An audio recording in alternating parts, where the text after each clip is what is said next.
Los guaraníes van a encontrar la tierra sin males, es decir, el paraíso. Este pequeño pajarito va a llevarles. Y entonces encontramos muchísimas coincidencias en esta novela, y con jaguar, y con colibrí, etcétera, etcétera, etcétera. Es de verdad bastante interesante. Lo que también otro rasgo típico de esta novela es que es muy complicado para leer, incluso en castellano. Es muy complicado porque ese estilo, este nuevo método que se llama Postboom exige una cierta preparación para los lectores. Yo siempre digo a mis estudiantes ahí en una asunción que para leer y para entender esta novela hay que saber leer. Hay que saber entender porque es a veces complicado. Aquí se acumula todo, pero todo lo bueno que tiene la literatura, tanto europea como mundial. Que yo me refiero de todo. Por ejemplo, torrente de conciencia, que los trozos que no tienen ni puntos ni comas, ¿no?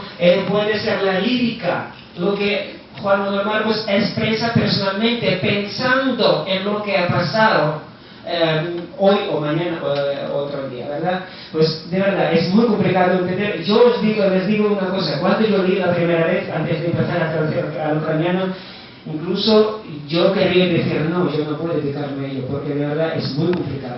Pero luego digo, pero ¿cómo que no?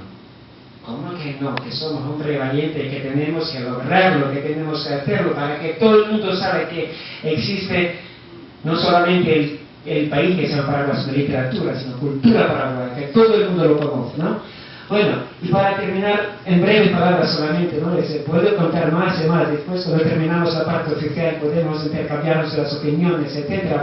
Pero solamente una cosa que quiero decir, es que un personaje principal se llama Günther. Es un paraguayo de origen alemán, que es una persona que ocupa un puesto muy alto, que es jefe, el presidente del Banco Internacional, Banco Mundial, y no quiere saber nada de sus parientes paraguayos, que se comporta como el dios, porque es rico.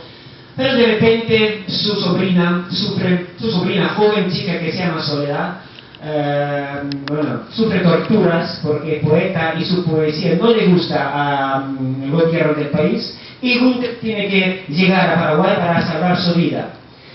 Bueno, está pensando que puede hacerlo sin ningún problema porque es Günther, y al final resulta que es imposible. Soledad muere, y al final Günther se cambia totalmente. En vez de quedarse, vivir en Estados Unidos o en Europa, él vuelve a Paraguay para poder cambiar.